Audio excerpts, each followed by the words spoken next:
Good afternoon, one and all. I am here at home and I have a story to share with you.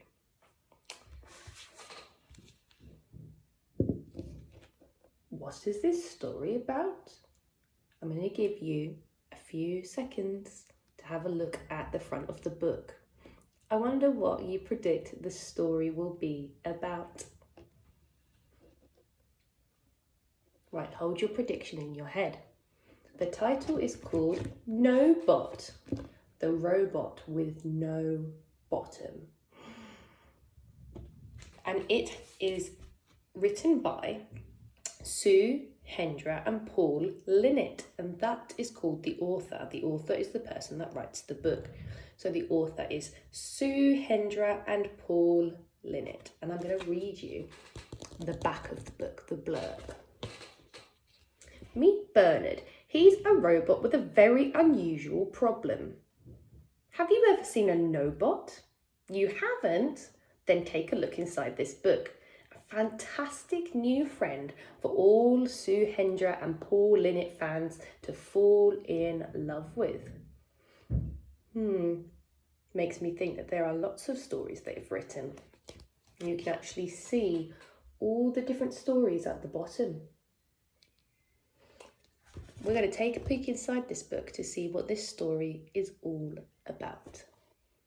Before we get started, I have written 4 tricky words on paper for you to have a look and see if you can spot these throughout the book.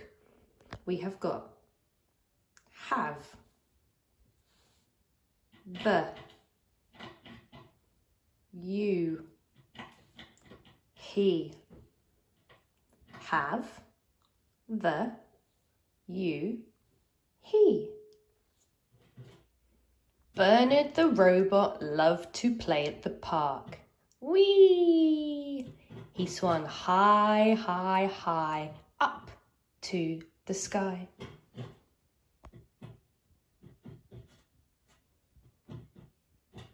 Soon it was time to go. Bernard jumped off the swing and headed home. He'd only walked a little way when, "My bottom!" cried Bernard. "It's disappeared! Where can it be?"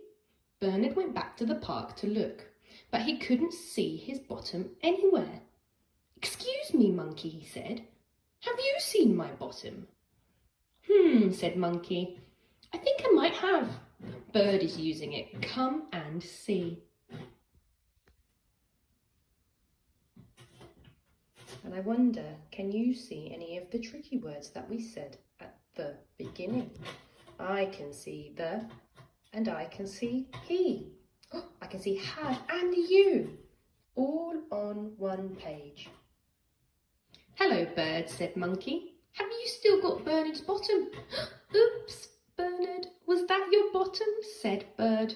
"It was too heavy to be a nest.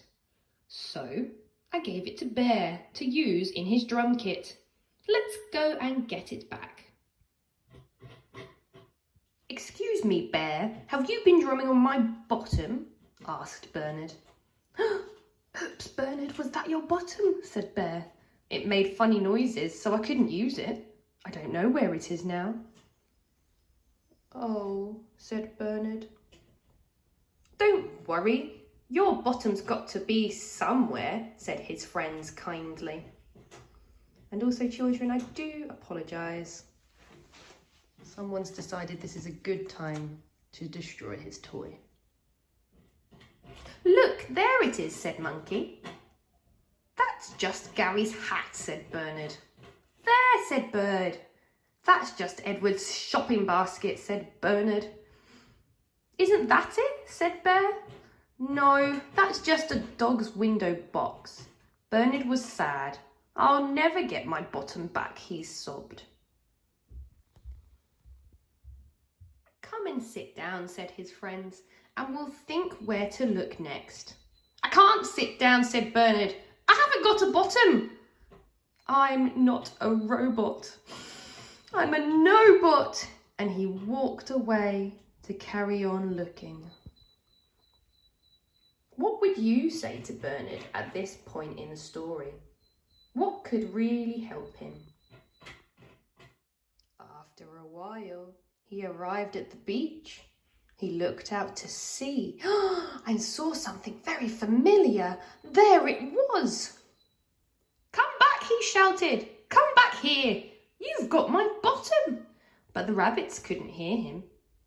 Bernard jumped and waved, but it was no good. Then, as he turned away, he spotted a strange-shaped sand castle. He had found his bottom. Where is it, children? Where in the book is the bottom of the robot? Can you see it? And can you also see the tricky word that I can see? Bernard was so happy to have his bottom back. He did a wiggling, jiggling dance, and so did all his friends. And Bernard never lost his bottom again. But what has he lost instead?